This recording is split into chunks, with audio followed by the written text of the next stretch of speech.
Hey everyone, welcome or welcome back to the channel. This is your host Carmina, back at you with another Lenormand video. And today it's gonna be something very practical. We're gonna be learning about how to make a choice from multiple possible choices. And also, is there a more favorable time to it? And of course, we can look at timing with astrology, we can look at timing with a lot of things, but today we are looking at the time solely based on a manual Lenormand spread. The decision I'm trying to make, and I'm going to show you the process, is I created a Lenormand deck. And I'm thinking how to go about it when it comes to publishing it. Should I self-publish? Should I go to a small publisher, or should I go to a big publisher?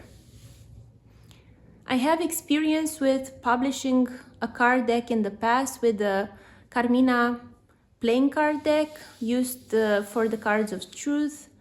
And I want to see how to go about it this time that is going to be more favorable. And because it's a Lenormand deck, of course, I thought the most fitting way is to cast a Lenormand spread. And before I show you the steps of casting the spread, I'm gonna encourage you to journal your Lenormand card spreads. If you pull a card a day to see how the vibe of the day is gonna be, or if you do a spread for someone else or for yourself, it's good to keep a record of these spreads because you can go back and see what actually happened, how it actually unfolded, and it also helps you structure and make things more clear and memorable.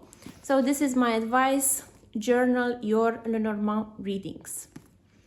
Okay, that being said, if you're still watching, you can give the video a thumbs up already because I can tell you're already gonna like it. And yeah, let's get into it. Okay, so here you can see the table where we're gonna lay out the cards. Here are the cards. Today we're gonna be using Anino Lenormand deck. And the question is, how should I publish my Lenormand deck? Should I do self-publishing? Choice number 1. Should I use a small publisher? Choice number 2. Or should I use a big publishing company, which is choice number 3? So what I'm gonna do is I'm gonna pull 3 cards for each choice and see how these cards describe the outcome of each choice. So first choice, self-publishing, and I get Fox, Whip, Child. The second decision, small publishing house, Stork, Man, Woman. Okay, now let's do the third choice, a big publishing house, Ring, Snake,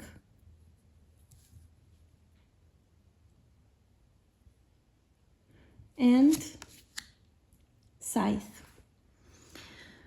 So choice number 1, if I self-publish, the Fox, the Whip, the Child, I have to be cautious, I have to be clever.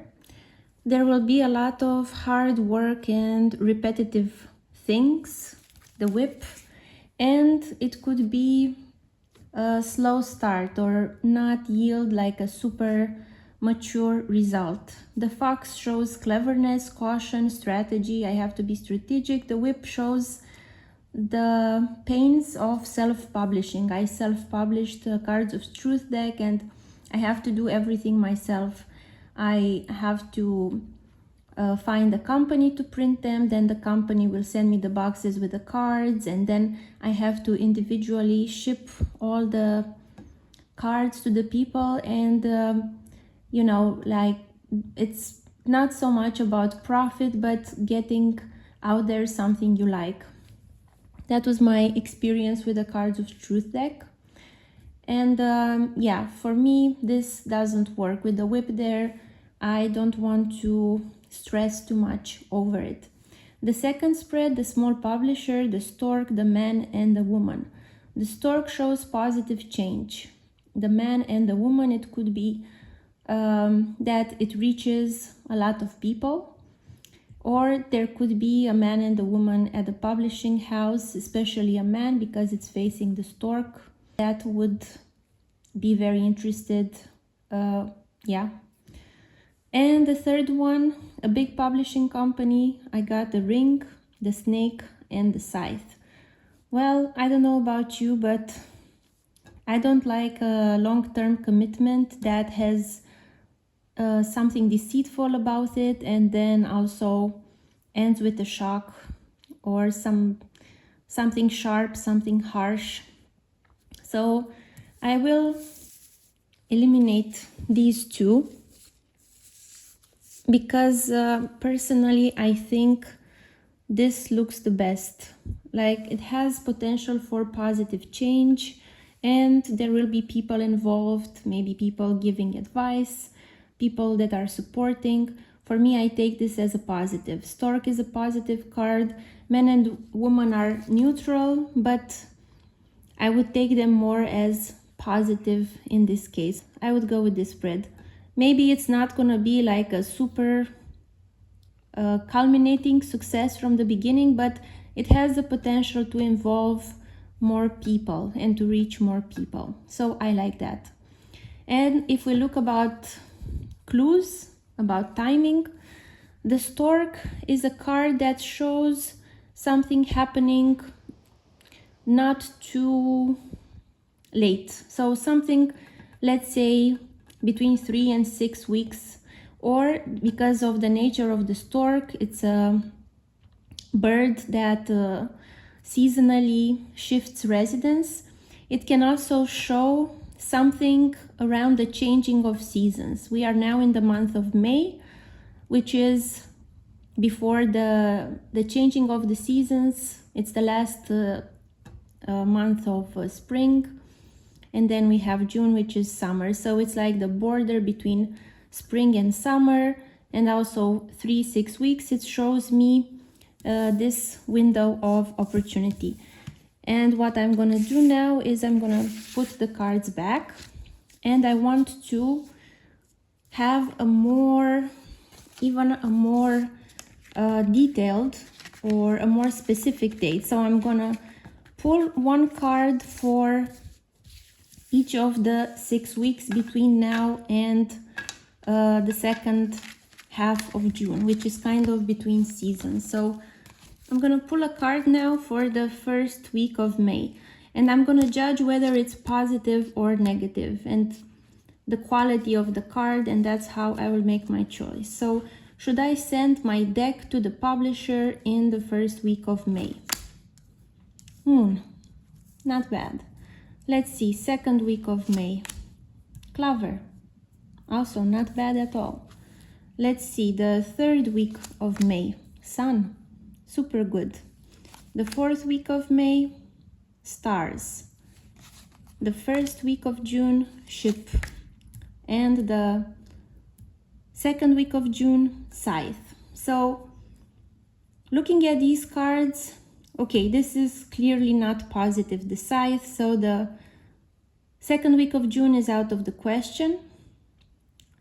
The moon is a positive card. It shows public recognition. It shows artistic emotions. Clover is a small window of opportunity that you have to seize. Sun is success, status, clarity. Stars is hopefulness, long-term plans. The ship is movement towards something commercial. But out of all these cards, of course, the best one is the sun. The sun brings the most clarity and the most visibility. So that's why I choose to send it out to the publisher in the third week of June for the third week of May for maximum impact. Of course, I can't control when the publisher is going to actually publish them, but for me to send it According to the Lenormand spread, this looks like the best window of opportunity, and it also goes hand in hand with the stork from before that was showing it has to be somewhere around the changing of the seasons. And the third week of May falls into that place. Yeah, so that's about it for this reading. Thank you very much for being here and watching that. It's quite an intimate video to make because it has to do with a personal decision. So there's quite a degree of intimacy about that. We'll see how that pans out. I will keep you posted. And for more Lenormand theory and practice, check out the playlist. I also have astrology videos, human design, cards of truth. Okay, I'll see you again soon with another video. Bye bye.